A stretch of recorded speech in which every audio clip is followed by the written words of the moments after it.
Back to Hannity. Competition at the Winter Olympic Games in Sochi, Russia has already begun prior to tomorrow's opening ceremony due to the addition of these new events. But yesterday, the U.S. Department of Homeland Security warned airlines that terrorists may try and smuggle explosives on Russian-bound planes using tubes of toothpaste. Now, growing fears of an attack are just the latest in a long line of issues now facing these games, including poorly prepared accommodations and athletes' concerns over their safety. Here with reaction to discuss the distressing news only hours before this opening ceremony, former UK Defense Ministry advisor and Vocative's editor-at-large, Michael Kay, and sportscaster, Fox News contributor, our friend Jim Gray is back. All right, Michael, let's talk first of all about toothpaste tubes. We heard originally that there might be this Black Widow jihadist that had already got into the games. That's a big concern, and apparently the athletes and their families are not leaving the grounds where they're staying. They're afraid. Look, I think if we put this into context, Sean, for me, the big threat is the Black Widows and the threat that they really pose on being able to disrupt the games. The toothpaste piece and the information that came out yesterday, I think, is important. But it's not really new to us, is it? Since 9/11, you know, we've all had the issues of going through airport security with too much liquids. If you look at the Super Bowl security, they weren't allowed more than 3.4 ounces of a certain liquid inside the MetLife Stadium. So, you know, I think we've got to be not really too surprised by this sort of new information on the toothpaste piece. I think jihadists are still at war with the rest of the world, especially the free world. Jim, let me go to you. I guess one of the reasons one has to question the selection of Sochi. First of all, it's a tropical climate. Why do you have the Winter Olympics in a tropical climate? A little bizarre. And the proximity, obviously, to conflict, was that taken into account? It seems like it was not. Well, Sean, there are cities that bid on this, and the selection process begins about 8 or 9 years before the Olympics are there. That's when all of these cities start to prepare, and then they're picked 6 to 7 years out.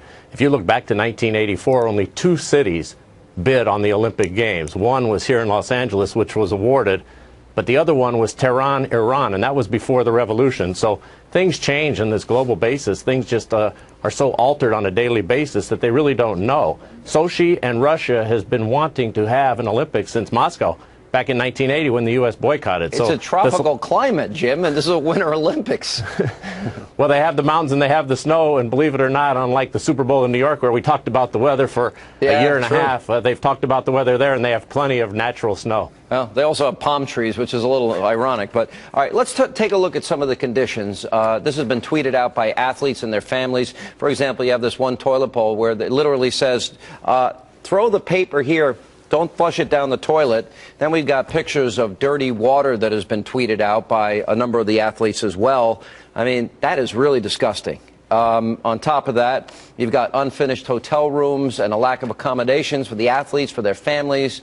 And on top of that, there's been written stories now about the fear of people even going out beyond the Olympic Village, you know, just to do.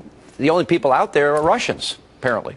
Yeah, and, you know, I mean, I think we've got to put this all into context. I mean, the point that you made in terms of selection of Sochi is a really interesting one, actually, Sean, because the other two were Pyeongchang in Korea and Salzburg in Austria. However, what I would say is that the selection was made in 2007 in July. Umarov, who's the chap that's basically declared the North Caucasus region as a Caucasian emirate in terms of the jihadist piece, he made that decision in 2007 in December, 6 months after the decision was made. So for me, I think that, you know, as Jim rightly said, actually the selection of the area, the global threat landscape has changed considerably since that selection was actually made. So I think in terms of what we're seeing about the hotels not being prepared, about, you know, some of the water being fairly sort of dodgy. Sort of dodgy? I mean, it looked like rust or urine, for crying out loud. Sean, we always see this, don't we? Look at the London Olympics. Rust or urine? Well, not maybe that. Put the water back up on the screen. Look at this is the water that our athletes are supposed to drink. They're athletes, for crying out loud. It looks like urine to me. Well, I don't know about you, but I don't even drink water in the United States. I always go for Evian. But the point is, did you see East London? Sorry, you like the expensive French water.